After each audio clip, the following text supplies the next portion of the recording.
तपाईहरू एक दर्जन मिलेर लाग्दा पनि एउटा पार्टीको एउटा व्यक्तिलाई जित्न सक्नु भएन नि। यो क्वेसन त सिधै माथि केपी ओलीलाई प्रचण्डलाई शेरबहादुर देउवालाई सोद्धा राम्रो होला।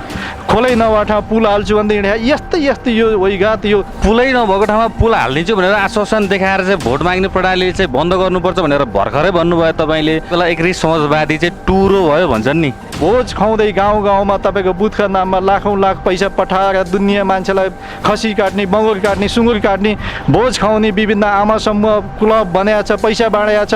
हार्छन् यिनीहरू भनेर तपाईँ पार्टीका नेता किसान श्रेष्ठले चाहिँ यहाँ चाहिँ फुक्दै मिडियामा चाहिँ प्रचारबाजी गर्दै हिँड्नु भएको छ। चुनावको बेलामा जाँदा लडाइँको मैदानमा जाने चाहिँ सिपाहीले म हार्छु भनेर कोही पनि जाँदैन।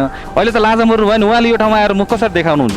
अन्य नेताहरू चाहिँ आफ्नो भुँडी भर्ने र हिजो पैसा लगानी भएको पैसा चाहिँ कसरी उठाउने भन्ने खेतीमा लाग्ने कुरा भएको हुनाले ताईलाई भेट्यो, भाउजूलाई भेट्न बाँकी छ, भाउजूलाई भेट्यो, उसलाई बुहारीलाई भेटेको छैन, बालाई भेट्यो, हजुरबालाई भेटेको छैन, फलानु नेता आएको थियो ढ्याप मार्यो, मलाई मारेन। तपाईँका नेताहरूले त डराले चाहिँ ऊ जित्दैन हिजो हार्छ भनेर भन्नुभएको थियो। त्यो त डरले पनि भनेको हुनसक्छ नि त, होइन र? जनयुद्धका नाममा भएका शहीदहरू तिनले जीवन नदिएको भए आज उहाँले त्यो भन्न पाउनुहुन्थ्यो र पाउनुहुन्थेन नि। हिजोको दिनमा चाहिँ तपाईँले विद्रोह किन गर्नु भएन पार्टीमा? हामी पनि 62-63 को जनआन्दोलनमा टियर ग्यास खाएर पुलिसका हतगडीमा चाहिँ महिनौसम्म बसेका मान्छेहरू, हामी पनि विद्यार्थी आन्दोलनबाट लागेका मान्छेहरू हौँ। मन लाग्दी चाहिँ निर्णय गरे र जे निर्णय गरे त्यो चाहिँ पार्टीका कार्यकर्ताले मान्न बाध्य बनाए, त्यो कारणले चाहिँ हामी चाहिँ मान्न बाध्य भयौँ, तर चाहिँ पार्टीले गरेको निर्णय चाहिँ स्वीकार छैन भन्न खोज्नु भएको। कम्युनिस्ट आन्दोलन एक नभइकन सुखै छैन, ढिलो। इभन अहिलेका राष्ट्रपतिज्यू जति बेला राष्ट्रपति हुनुहुन्थ्यो नि यो क्षेत्रबाट चाहिँ निर्वाचित मान्य हुनुहुन्थ्यो, तर अहिले राष्ट्रिय स्वतन्त्र पार्टीको सैद्धान्तिक मान्यता के हो भन्ने विषयमा अझै प्रष्टता छैन। यो निर्वाचन प्रणालीभित्रको विकृति र विसङ्गतिलाई हटाउनुपर्छ। नमस्कार दर्शकबिन, हार्दिक स्वागत अभिवादन टक्राउन चाहन्छु तपाईँ सम्पूर्णलाई जसले यति बेला तनहु तरङ्ग टिभी हेरेर बस्नु भएको छ। क्यामेरामा अस्मिता विश्वकर्मको साथमा म प्रस्तोता सुरेश सुनार उपस्थित भएको छु। भर्खरै मात्र तनहुमा उपनिर्वाचन सम्पन्न भएको छ। यहाँ भारी मतका साथ विजय पनि बनिसक्नु भएको छ। कसैले पनि आकलन गर्न नसकिएको काङ्ग्रेसको जडो यहाँ काङ्ग्रेसले नै जित्छ भनेर चाहिँ स्वतः जित मानिसकेका थिए, तर पनि यहाँ भर्खरै मात्र उदय भएको पार्टी राष्ट्रिय स्वतन्त्र पार्टीका उम्मेद्वार डाक्टर सोडिम वाग्लेले नसोचेको मत ल्याएर निर्वाचित हुनुभएको छ। यस्तै चुनावी सन्दर्भमा रहेर आज हामी तनहुँ जिल्ला नेपाल कम्युनिस्ट पार्टी एकीकृत समाजवादी तनहुँका अध्यक्ष एवं युवा नेता श्रीराम कार्कीसँग संवाद गर्ने जमर्कोमा जुटेका छौँ। आउनुहोस् उहाँलाई स्वागत गरौँ। सर नमस्कार, स्वागत छ यहाँलाई। हजुर नमस्कार, धन्यवाद। तपाईहरू एक दर्जन मिलेर लाग्दा पनि एउटा पार्टीको एउटा व्यक्तिलाई जित्न सक्नु भएन नि। के भन्नुहुन्छ तपाईँ यो विषयमा? होइन, यो विषय यो प्रश्नको त्यति धेरै रुचि छैन मलाई। यो क्वेसन त सिधै माथि केपी ओलीलाई प्रचण्डलाई शेरबहादुर देउवालाई सोद्धा राम्रो होला। तपाईँका पार्टीका नेतृत्वकर्ता पनि त्यहीँ मिलेर लागेका छन् नि, होइन र? होइन, ती कुराहरू वस्तुगत अवस्था र तलको परिस्थिति र जनताको चाहना फरक कुरा हो। त्यसो भएको हुनाले जनताको अभिमतलाई कसैले रोक्न सक्दैन। अब त्यो भित्रका धेरै कुराहरू चाहिँ छन्। निश्चित रूपमा हामी एउटा गठबन्धनमा चाहिँ थियौँ, त्यो कुरा गठबन्धन भएको हुनाले त्यसको धर्म इमान्दारिता कुरा बोल्नु पर्दा तपाईँको प्रश्न ठिकै हो, तर जनताको स्वतः स्फूर्त आवाजलाई कसैले रोक्न सक्दैन। त्यसो भएको हुनाले यो बदलिँदो समयअनुसारको चाहिँ जनमत अहिले सिर्जना भयो। तपाईँको भनाइबाट यस्तो पनि झल्किन आउँछ कि नेतृत्वकर्ताहरूले चाहिँ आफ्नो पार्टीलाई भविष्यलाई नहेरिकन मन लाग्दी चाहिँ निर्णय गरे र जे निर्णय गरे त्यो चाहिँ पार्टीका कार्यकर्ताले मान्न बाध्य बनाए, त्यो कारणले चाहिँ हामी चाहिँ मान्न बाध्य भयौँ, तर चाहिँ पार्टीले गरेको निर्णय चाहिँ स्वीकार छैन भन्न खोज्नु भएको। यो सिधा कुरा के हो भन्दा जनताले 2/3 जनमत चाहिँ नेपाली जनताले नेपालको कम्युनिस्ट पार्टीलाई दिएका थिए। त्यो 2/3 जनमत जनताले दिँदै आफूभित्रको चाहिँ व्यवस्थापनलाई मिलाउन नसकेर दुई पटकसम्म संसद विघटन गर्ने, भङ्ग गर्ने, आफैभित्र जुवारी खेल्ने, लड्ने, यी सबै कुराले गर्दा वितृष्णा सुरुवात भयो। त्यसले गर्दा एकातिर संसद विघटनका विरुद्ध आन्दोलन गर्दै जाँदा एउटा दल अरू दल बिचमा मिलेर जाने कुराहरू भयो, अर्कोतिर अर्को दल भयो। यो लडाइँ झगडा चाहिँ जनताले मन पराएनन्। सिधा प्रश्नको सिधा उत्तर चाहिँ जनताले यी दलहरूलाई यत्रो जनमत दिँदा पनि आफू मिलेर सरकार चलाउन नसक्ने भन्ने खालको चाहिँ यो एकपटक जनताले लट्ठी हानेका हुन्। अब तनहुँ जिल्ला मात्र नभइकन सिङ्गो नेपालमै अब पुराना दल र पुराना पार्टीहरूलाई अब उम्मेदवार खोज्न पनि धौधौ पर्छ है भनेर चाहिँ आकलन गरेका छन् नि सर। अब यसलाई त म मान्दिनँ। पुरानो दल भन्ने कुरा चाहिँ के भन्दा ओल्ड इज गोल्ड भनिन्छ। पुरानो कहिले पुरानो हुँदैन। त्यो पुरानो भनेको मानसिकता पुरानो हुनु भएन, व्यवहार पुरानो हुनु भएन, यो भित्रको विकृति, विसङ्गति, भ्रष्टाचार, अनियमितता यहाँका सारा त्यो चाहिँ रक्षणमा डुब्नु भएन। सधैँ जनताको पक्षमा, न्यायको पक्षमा आवाज उठाउँदै सङ्घर्षको मैदानमा हिजोदेखि एउटा निर्मम निरङ्कुश व्यवस्थाका विरुद्धमा लडेर आएका चाहिँ बन्दुक उठाएर आएका धेरै खालको जीवन दिएर आएका दलहरूलाई यति धेरै मिनिमाइज गरेर चाहिँ यो पुरानो दल यिनको काम छैन, अब हामी नयाँ आयौँ, हामी चाहिँ एकदम विश्व ब्रह्माण्ड फेर्छौँ, हामी नै भगवान् हो भन्ने अवस्था कसैले भन्न सक्दैन। त्यो अहिले जनताले जसरी बुझ्नु भएको छ त्यस्तो चाहिँ होइन मेरो बुझाइमा। त्यसो भन्नाले पुरानो दलभित्र चाहिँ सैद्धान्तिक हिसाबले यो दलको ठुलो योगदान छ, तर दलभित्रका चाहिँ विकृति, विसङ्गति यी धेरै कुराहरू चाहिँ चेन्ज हुन समय सापेक्ष हुन आवश्यक छ र दलहरू पनि सचिन आवश्यक छ।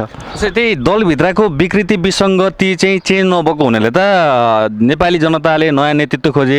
उदाहरणको लागि हामी तनहुँ तरङ्ग टिमले नै केही दिन अगाडि सार्वजनिक गरेको चाहिँ पैसा वितरण गरेको गोप्य सूचनालाई चाहिँ इक्जाम्पल लिन सकिन्छ।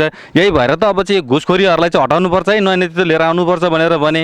अब के यही तरिकाले पैसा बाँडेर चुनाव जित्छु भनेर नै गाउँ गाउँमा चाहिँ केटाहरू डनहरू खटाएर कसैको बाइक फुटाउने, गाउँ गाउँमा चाहिँ हङ्गामा मचाएर चाहिँ चुनाव जित्छु भनेर सम्भव होला त? अबको निर्वाचन प्रणाली चाहिँ कस्तो हुनुपर्छ तपाईँको विचारमा? एकदम ठिक प्रश्न गर्नुभयो सुरेशजी। अबको निर्वाचन प्रणाली जनतालाई भोज खुवाएर, भतेर खुवाएर, जनतालाई पैसा बाँडेर, भ्रष्टाचारमा डुबेर अनि त्यहाँ जसरी पनि चुनाव जित्ने र जितेर गइसकेपछि फेरि जनताको ढाड सेक्ने र जनतालाई नै भ्रष्टाचार गरेर चाहिँ डुबाएर देशको विकास पनि नगर्ने, अनि नेताहरू चाहिँ आफ्नो भुँडी भर्ने र हिजो पैसा लगानी भएको पैसा चाहिँ कसरी उठाउने भन्ने खेतीमा लाग्ने कुरा भएको हुनाले यो निर्वाचन प्रणालीभित्रको विकृति र विसङ्गतिलाई हटाउनुपर्छ। मैले त स्पष्ट रूपमा आफ्नो धारणा राख्दै आएको छु।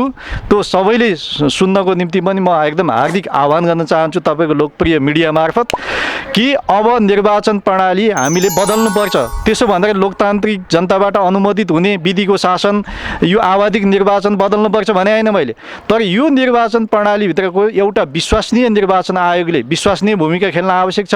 र जति पनि हाम्रा निर्वाचन क्षेत्र हुन्छन् त्यो निर्वाचन क्षेत्रमा जस्तो तनहुँको क्षेत्र नम्बर 1 भन्यो भने क्षेत्र नम्बर 1 मा 3टा सभा कुनै ठाउँमा गर्ने, कुनै ठाउँ फोकस गरेर त्यो पालिकाहरूलाई समेत केन्द्रित गरेर चाहिँ 3टा सभा निर्वाचन आयोगले राख्ने। त्यो निर्वाचन आयोगले राखेको सभामा चाहिँ राजनीतिक दलले चाहिँ आफ्नो एजेन्डा के हो, आफ्नो विचार के हो, घोषणापत्र के हो, अब दलबाट आफूले जनताबाट अनुमोदित भइसकेपछि गर्ने काम के हो, त्यो विषयमा आफ्नो धारणाहरू चाहिँ राख्ने र त्यसलाई चाहिँ एउटा लाइभ प्रसारण गर्ने। र तपाईँको जस्तो मिडियाको मार्फतबाट, अहिलेको युग भनेको मिडियाको युग हो, मिडिया मार्फतबाट विश्वव्यापी बनाउने र जनताको प्रत्येक नागरिकसम्म, प्रत्येक मतदातासम्म त्यो पुग्छ र मतदाताले घर बसेर नै कुन चाहिँ उम्मेदवार सबैभन्दा उपयुक्त छ, भिजन भएको छ, मिसन भएको छ र जसले जनताको चाहिँ साँच्चै काम गर्छ भन्ने विश्वास गर्नुहुन्छ त्यसलाई भोट घरै बसेर पनि दिनुहुन्छ। त्यो खालको वातावरणमा हामी जान आवश्यक छ कि यो मान्छे भेट्ने, दाइलाई भेट्यो भाउजूलाई भेट्न बाँकी छ, भाउजूलाई भेट्यो उसलाई बुहारीलाई भेटेको छैन, बालाई भेट्यो हजुरबालाई भेटेको छैन, फलाना नेता आएको थियो ढ्याप मार्यो मलाई मारेन, अथवा त्यति होइन, अथवा भोज खुवाउँदै गाउँ गाउँमा तपाईँको बुथका नाममा लाखौँ लाख पैसा पठाएर दुनियाँ मान्छेलाई खसी काट्ने, बङ्गुर काट्ने, सुँगुर काट्ने, भोज खुवाउने, विभिन्न आमा समूह क्लब बनाएको छ, पैसा बाँडेको छ, खोलै नभए ठाउँ पुल हाल्छु भन्दै हिँडे, यस्तै यस्तै यो वैघात यो विकृति र विसङ्गतिमा चाहिँ डुबेर अब निर्वाचन प्रणाली जनताबाट अनुमोदित हुन सक्दैन। यो ढङ्गले जानै हुन्न। अब स्वच्छ ढङ्गले जानुपर्छ। त्यसको लागि विश्वसनीय निर्वाचन आयोग हुन आवश्यक छ। एजेन्डाको आधारमा, विचारको आधारमा, घोषणापत्रको आधारमा जनताले भोट हाल्ने वातावरण सुनिश्चित हुनुपर्छ। त्यसको लागि निर्वाचन आयोगले र दलहरूले अलिकति समय सापेक्ष परिष्कृत हुन आवश्यक छ। जस्तै यही कुरा तपाईँले चाहिँ अहिले चाहिँ यस्तो गर्नु हुँदैन भन्दै हुनुहुन्थ्यो। तपाईँ हिजो तपाईँका पार्टीका नेताहरू र तपाईँले समर्थन गरेका पार्टीका नेताहरूले पनि त हिजो यही काम गरे। हिजोको दिनमा चाहिँ तपाईँले विद्रोह किन गर्नु भएन पार्टीमा? होइन, पटक पटक राजनीतिक पार्टीभित्र हामीले यो आवाज बुलन्द ढङ्गले उठाउँदै आएका छौँ। हो, मिडियाको रूपमा तपाईँहरूको बिचमा यो कुरा कति बाहिर आयो कति आएन अलग कुरा हो। मैले यो कुरा सार्वजनिक फोरमबाट, इभन अहिलेका राष्ट्रपतिज्यू जति बेला राष्ट्रपति हुनुहुन्थ्यो नि यो क्षेत्रबाट चाहिँ निर्वाचित मान्य हुनुहुन्थ्यो, उद्योग वाणिज्य सङ्घमा भएको एउटा बृहत कार्यक्रममै मैले भनेको छु यो निर्वाचन प्रणालीबाट अब चुनाव जनताले सही खालको प्रतिनिधि पाउन सक्दैनन्। लोकतन्त्रमा आवधिक निर्वाचन हुन्छ, तर आवधिक निर्वाचनका नाममा साम दाम दण्ड भेद गरे चाहिँ चुनाव जित्ने प्रणाली होइन कि विचार एजेन्डाको आधारमा, उसको दृष्टिकोण र घोषणापत्रको आधारमा जनताले अनुमोदन गर्न पाउनुपर्छ। त्यसको लागि यो चुनावमा भएका यी चाहिँ जति पनि विकृतिहरू छन् यसको अन्त्य हुनुपर्छ र यसको विकल्प खोजिनुपर्छ। त्यसको लागि निर्वाचन आयोग विश्वसनीय हुनुपर्छ र निर्वाचन आयोगले नै सामूहिक ढङ्गले सभाको कार्यक्रम राखिदिनुपर्छ र त्यही विचार चाहिँ दलहरूले राख्ने मौका पाउनुपर्छ भनेर मैले आफ्नो स्पष्ट धारणा राख्दै आएको, दलभित्र पनि उठाउँदै आएको छु र यो कुरामा म अहिले पनि सबैलाई यही ढङ्गले अगाडि बढ्नुपर्छ भन्ने कुरा मेरो विचार स्पष्ट राख्न चाहन्छु। पुलै नभएको ठाउँमा पुल हालिदिन्छु भनेर आश्वासन देखाएर चाहिँ भोट माग्ने प्रणाली चाहिँ बन्द गर्नुपर्छ भनेर भर्खरै भन्नुभयो तपाईँले। तर तपाईँका पार्टीका नेताले चाहिँ रासोपाको न त रवि लामिछानेले जित्छ न त चाहिँ सोनिम बग्रेलले जित्छ, हार्छन् यिनीहरू भनेर तपाईँ पार्टीका नेता किसान श्रेष्ठले चाहिँ यहाँ चाहिँ फुक्दै मिडियामा चाहिँ प्रचारबाजी गर्दै हिँड्नु भएको छ। उहाँसँग तपाईँहरूले स्पष्टीकरण माग गर्नुभयो, उहाँलाई चाहिँ किन भन्नुभयो भनेर तपाईँले प्रश्न गर्नुभयो। अहिले त लाजा मर्नु भयो नि, उहाँले यो ठाउँमा आएर मुख कसरी देखाउनुहुन्छ? उहाँले जसले जिते पनि 10,000 मत अन्तरमा जित्छ भन्नुभएको थियो। त्यसमा अब 3टा ठुला दलहरू बिचमा प्रतिस्पर्धा थियो। एउटा गठबन्धन दलको तर्फबाट गोविन्द भट्टराई, अर्को चाहिँ अब राष्ट्रपाकै डाक्टर सोनिम वाग्ले, अर्को नेकपा एमालेका चाहिँ सर्वेन्द्र खनाल बिचमा विशेष प्रतिस्पर्धा थियो। अरू दलहरू पनि हुनुहुन्थ्यो थुप्रै। त्यसो भइराख्दा यी दलहरू बिचमा भीषण प्रतिस्पर्धा छ र हारजित हुँदा 10,000 मत अन्तर हुन्छ भन्ने कुरा चाहिँ उहाँले भनेको हो। त्यो रूपमा त अहिले भयो पनि फेरि पुष्टि भएको देखिन्छ। तर त्यसो भनिराख्दा चुनावको बेलामा जाँदा लडाइँको मैदानमा जाने चाहिँ सिपाहीले म हार्छु भनेर कोही पनि जाँदैन।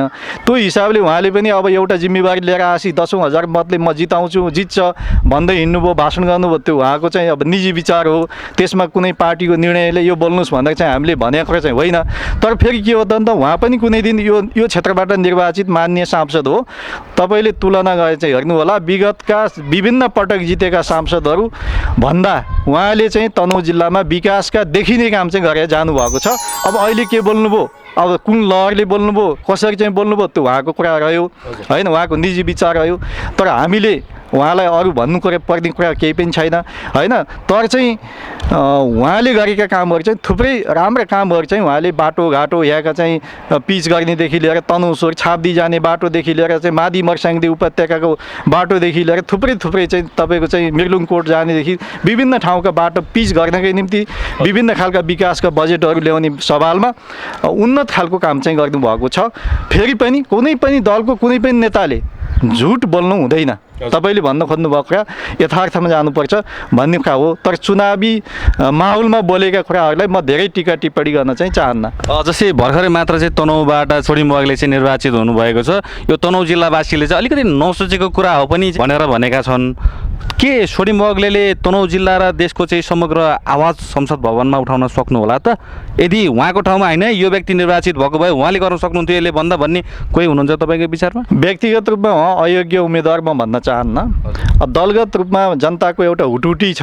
अब केही गरिदिए हुन्थ्यो है, अब चाहिँ देश साह्रै डुब्न लाग्यो, यो परिवर्तनको लागि केही गरिदिए हुन्थ्यो भन्ने जनचाहना हो। त्यसको लागि डाक्टर सोनिम वाग्ले अब एउटा विद्वान व्यक्तित्व भएको हुनाले माननीय सांसद भइसक्नु भएको छ, उहाँलाई बधाई पनि छ। मैले अन्यथा कुरा गरिदिनु भएन। तर के हो त भन्दा कुनै पनि दलको एउटा नीति हुन्छ, लक्ष्य हुन्छ, कार्यक्रम हुन्छ, सिद्धान्त हुन्छ। तर अहिले राष्ट्रिय स्वतन्त्र पार्टीको सैद्धान्तिक मान्यता के हो भन्ने विषयमा अझै प्रष्टता छैन। अब विकृति विसङ्गति सुशासन कुरा चाहिँ व्यापक ढङ्गले उठाउनु भएको छ। तर उहाँहरू पुग्ने कहाँ हो त? भोलि गएर चाहिँ जाने समाजवादमा हो कि यही बुर्जुवा प्रजातन्त्रमा हो कि अथवा साम्यवाद ल्याउन खोज्नु भएको हो कि अथवा राजतन्त्र ल्याउन खोज्नु भएको हो कि त्यो कुरा चाहिँ उहाँहरूले केही बोल्नु भएको छैन। कुरा उठाउनु भएको छ विकृति विसङ्गति, यावत दलभित्र भएका भ्रष्टाचार आदि इत्यादि कुराहरू चाहिँ त्यो जनसरोकारका विषयहरू चाहिँ जल्दा बल्दा विषय छन्। त्यसलाई हामी पनि सल्युट गर्छौँ, सम्मान गर्छौँ। तर उहाँहरूले चाहिँ कुनै पनि राजनीतिक दलको लक्ष्य के हुन्छ त भन्दा समाजवादमा जाने हो, प्रजातान्त्रिक समाजवाद हो, अथवा जनताको जनवादी व्यवस्था हो, अथवा संवैधानिक राजतन्त्र हो। यो विषयमा प्रश्न बोल्नुपर्छ। उहाँहरूले चाहिँ सबै दलहरूका मान्छेहरूलाई भोट हामीलाई देऊ, हामी बनाउँछौँ चाहिँ भन्नुभएको छ। तर हामी पुग्ने अन्तिम लक्ष्य यहाँ है भनेर स्पष्ट चाहिँ पार्नु भयो। मार्क्सवाद, लेनिनवाद, समाजवाद, यो वाद त्यो वाद भनेर चाहिँ यत्रो वर्षदेखि निरन्तर दौडेका नेताहरूलाई नपत्याइकन भर्खरै उदाएको पार्टीलाई जनताले पताउनुमा कुनै न कुनै रहस्यता होला नि त, केही न केही गरेको भएर त पताका होला नि। तपाईँ लगायत तपाईँका नेताहरूले त डराले चाहिँ ऊ जित्दै नै हिजो हार्छ भनेर भन्नुभएको थियो। त्यो त डरले पनि भनेको हुनसक्छ नि त, होइन र? हजुरबाले चाहिँ अपराध गर्नुभयो, बा जन्माउनु भयो, बा जन्मेर चाहिँ पनि अपराध गर्नुभयो, म चाहिँ एकदम छुट्टै संसारबाट जन्मेको हो भनेर भन्न कुनै नातिले सक्छ र सक्दैन नि। त्यस्तै भएको हुनाले तपाईँको चाहिँ हिजो एकदेव आलीहरू, हिजो बिपी कोइरालाहरू, हिजो पुष्पलालहरू, हिजो मदन भण्डारीहरू नजन्मिएको भए अथवा लाखौँ हजारौँ शहीदहरू, जनयुद्धका नाममा भएका शहीदहरू तिनले जीवन नदिएको भए आज उहाँले त्यो भन्न पाउनुहुन्थ्यो र पाउनुहुन्थेन नि। यही व्यवस्था ल्याउनका निमित्त हिजो जीवन चाहिँ हत्केलामा लिएर चाहिँ मान्छे हिँडे, यही व्यवस्थाको निमित्त आस्थाका निम्ति जेल बसे, हरेक मान्छेले दुःख काटे। हामी पनि 62-63को जनआन्दोलनमा टियर ग्यास खाएर पुलिसका हतगडीमा चाहिँ महिनौसम्म बसेका मान्छेहरू, हामी पनि विद्यार्थी आन्दोलनबाट लागेका मान्छेहरू हौँ। त्यसो भनेर हामीले कुनै ब्याज चाहिन्छ भने होइन, तर यही व्यवस्था बलियो बनाउनलाई, सबल बनाउनलाई, समृद्धि ल्याउनको निम्ति, विकास सुशासनका निमित्त हाम्रा जीवनहरू खेर गएका हुन्। हामी त्यही लडाइँमा निरन्तर छौँ। तर त्यसो भन्दा उहाँहरूले चाहिँ आउने बित्तिकै सबै जादुको छडी यहीँ सबै गरिदिनुहुन्छ भन्ने कुरा चाहिँ भोलि व्यवहारले पुष्टि हुने कुरा हो। हामीले शुभकामना सद्भाव राख्ने कुरा चाहिँ के हो भन्दा राम्रो गर्नुहोस्, शुभकामना छ, जनताले राम्रो काम गर्दा जसले गरे पनि त्यसलाई बधाई दिन्छन्, धन्यवाद दिन्छन्। त्यस कारणले मेरो मस्कत भनाइको के मात्रै हो भन्दा कुनै पनि राजनीतिक दल दर्ता भइसकेपछि त्यो दलको विधान हुन्छ, त्यो दलको सैद्धान्तिक मान्यता हुन्छ। सैद्धान्तिक मान्यताका आधारमा उहाँहरू समाजवादमा पुग्ने हो कि साम्यवादमा पुग्ने हो कि प्रजातन्त्र नै उहाँहरूको लक्ष्य यही अहिले भएको सीमित लोकतन्त्र हो कि बुर्जुवा लोकतन्त्र हो कि अथवा चाहिँ संवैधानिक राजतन्त्र हो त भन्ने विषयमा अलिक प्रश्नता आएन भन्न खोजेँ हो मैले चाहिँ। मैले पार्टीको विषयमा पनि प्रश्न गर्न चाहेँ। यति बेला एकीकृत समाजवादी चाहिँ टुरो भयो भन्छन् नि, एकीकृत समाजवादीको अभिभावक चाहिँ को होलान्? बाबुआमालाई कहाँ खोज्ने होला? लौ अब हरायो, टुरो भयो भनेर भन्छन् नि। अब के कम्युनिस्टहरू एक हुने अवस्था आएको हो कि एकीकृत समाजवादी विलिन भएर जान लागेको? म त स्पष्ट साथ भन्न चाहन्छु, नेपालको कम्युनिस्ट आन्दोलन, विश्व कम्युनिस्ट आन्दोलनमा जुन खालको धक्का प्राप्त भइसकेपछि जननेता मदन भण्डारीले जनताको बहुदलीय जनवादको नीति कार्यक्रम र विचार लिएर चाहिँ नेपालमा आउनुभयो। त्यही विचार नीति कार्यक्रमको सेरोफेरोमा सिङ्गो कम्युनिस्ट आन्दोलन आज घुमिराहत नेपालमा घुमेछ र विश्व जगतमा पनि त्यसरी नै गएको छ। अब तपाईँको चाहिँ बुलेटबाट होइन, ब्यालेटबाट चाहिँ जनताको मतबाट चाहिँ शासन सरकार सत्तामा पुग्न सकिन्छ र जनताको पक्षमा अधिकतम जनमुखी काम गरेर चाहिँ जनताको काम गरे चाहिँ जनमुखी बन्न सकिन्छ भनेर चाहिँ मदन भण्डारीले जुन विचार ल्याउनु भयो, त्यो विचारमा आज सिङ्गो देश अगाडि बढिरहेको देख्छु। त्यो भएको हुनाले कम्युनिस्ट आन्दोलन एक नभइकन सुखै छैन, ढिलो चाँडो। अब राजनीतिक दलहरू टुटेर फुटेर होइन कि बलियो शक्तिका साथ अगाडि बढ्नुपर्ने जनताको अपेक्षा छ। त्यसको लागि सिङ्गो नेपालका कम्युनिस्ट पार्टीहरू पनि एक भएर जानुको विकल्प चाहिँ छैन। त्यसो गर्दा भोलि अभिभावक त नेतृत्व गर्ने मान्छे जो पनि एउटा बुढोपाको हिसाबले अभिभावक हुन्छ भने अर्को विचार नयाँ ल्यायो भने त्यो अभिभावक हुन्छ होइन। त्यही कारणले तपाईँको चाहिँ अभिभावक जो पनि हुनसक्छ, भोलि जसले राम्रो सिद्धान्त बोकेर चाहिँ जनताको बिचमा छुट्टै खालको एउटा इनर्जी र सिनर्जी पैदा गर्छ, त्यो नै अभिभावक भनेर आउँछ। त्यस कारणले हामी बिचमा अभिभावकको अहिले कुनै कमी छैन। अहिले भएका नेताहरू चाहिँ अब सम्मानित खालको अभिभावक त हुनुहुन्छ नि, अहिले पनि माधव नेपालै हुनुहुन्छ। तपाईँ चाहिँ नेपाल कम्युनिस्ट पार्टी एकीकृत समाजवादी तनहुँ जिल्ला अध्यक्ष हुनुहुन्छ, तपाईँ राजनीतिज्ञ हुनुहुन्छ, समाजसेवी हुनुहुन्छ, तपाईँले सामाजिक क्षेत्रमा विभिन्न उत्कृष्ट काम गर्नुभएको छ र देशको विषयमा विशेष चिन्तन गर्नुहुन्छ। र यो कारणले मैले तपाईँलाई यो प्रश्न गर्दैछु, अब देशको भविष्य के होला, कता जाला र अब कुन दल, कुन पार्टी, कुन व्यक्तिले अर्थात् कसले बनाउन सक्ला त यो देश? अब देशको भविष्य चाहिँ कस्तो रहला? भिजन र मिसन भएको चाहिँ युवाहरू नै नेतृत्वमा आउनुपर्छ र जुनसुकै दलको भए पनि दलीय व्यवस्था बलियो हुनुपर्छ, लोकतान्त्रिक व्यवस्था बलियो हुनुपर्छ, विधिको शासन बलियो हुनुपर्छ, व्यक्ति बलियो होइन। हामीले कुनै एउटा चाहिँ एकदलीय तानाशाही व्यवस्था खोजेको होइन। दलीय व्यवस्था, लोकतान्त्रिक गणतन्त्रलाई सुदृढ बलियो बनाउनका निम्ति सिङ्गो जुनसुकै पार्टीमा भएका युवा शक्तिहरू चाहिँ अब राजनीतिक मूल प्रवाहको नेतृत्वमा आउनुपर्छ भन्ने कुरा चाहिँ म स्पष्ट रूपमा राख्न चाहन्छु। र अब बुढापाका व्यक्तित्वहरू जो आदरणीय अग्रज नेताहरू हुनुहुन्छ, उहाँ सम्मानका साथ बस्नुपर्छ। उहाँ चाहिँ एकदम सम्मानका साथ अभिभावकहरू बस्नुपर्छ र उहाँहरूले गाइडलाइन गर्ने ठाउँमा बाहिरबाट उहाँहरूले गाइडलाइन गर्न सक्नुहुन्छ। प्रत्यक्ष नेतृत्व अब प्रत्येक दलमा युवाहरूले चाहिँ नेतृत्व लिनुपर्छ र त्यसमा जति पनि सचिन पर्ने, सुध्रिन पर्ने कुराहरू छन्, सचिएर सबै अगाडि बढ्नु चाहिँ विकल्प छैन। हस्, अन्त्यमा मैले सोध्न बिर्सेका र तपाईँलाई चाहिँ यो विषयमा तनहुँ जिल्लाका जनता र देशका जनतालाई चाहिँ यो विषयमा मैले भन्नै पर्छ है भन्ने विषय छन् भने केही भनिदिनुहोस् न प्लिज।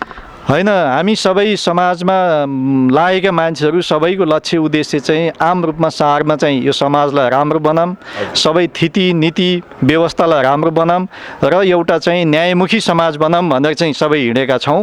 त्यो अभियानमा लोकतान्त्रिक मूल्य मान्यता आचरण र विचार बोकेर जोसुकै साथीहरू पनि राजनीतिको मूल प्रवाहमा आउन सक्नुहुन्छ। कसैले कसैलाई निषेध गरे चाहिँ होइन कि सबै बिचमा सहकार्य एकता र हार्दिकता साथ समालोचना आलोचना गर्दै हामी स्वच्छ ढङ्गले एउटा पवित्र राजनीतिको मूल प्रवाहमा हिँड्यौँ भने यो देश पनि सुध्रिन्छ, समाज पनि सुध्रिन्छ, हामी सबैका आनी बानी पनि सुध्रिन्छन् र हामी सबैको लक्ष्य समृद्ध समाज, सुखी नेपाली बनाउने हो। त्यसको लागि चाहिँ समाजवादी बाटोमा नगइकन सुखै छैन। समाजवादी बाटोमा सबैको श्रमको मूल्य स्थापित हुने न्यायमुखी समाज बनाउनका निमित्त सबै आफ्नो आफ्नो ठाउँबाट लागौँ र कसैले कसैलाई चाहिँ यो धारे हात लगाएर गाली शराबको राजनीति होइन कि आलोचना र समालोचनाको चाहिँ राजनीतिक संस्कार बसाल्दै अगाडि बढौँ। म त्यही सबैलाई शुभकामना दिन चाहन्छु, धन्यवाद दिन चाहन्छु। हस्, यहाँको अमूल्य समय र जानकारीको लागि धेरै धेरै धन्यवाद। धन्यवाद। तपाईँको यो लोकप्रिय मिडिया तरङ्ग तनहुँ तरङ्ग मार्फत आफ्ना विचारहरू प्रकट गर्ने मौका दिनुभएकोमा सुरेशजी लगायत यो टिमलाई पनि हार्दिक धन्यवाद। धन्यवाद। पक्कै पनि दर्शक पनि यति बेला हामीसँग हुनुहुन्थ्यो नेपाल कम्युनिस्ट पार्टी एकीकृत समाजवादी तनहुँ जिल्लाका अध्यक्ष श्रीराम कार्की। पक्कै पनि तपाईँ हामीलाई हेर्दै हुनुहुन्छ भने हामीलाई लाइक, सब्सक्राइब र सेयर गरेर साथ दिनुहोला भन्दै क्यामेरामा अस्मिता विश्वकर्माको साथमा म प्रस्तोता सुरेश पनि बिदा हुन चाहन्छु। नमस्कार।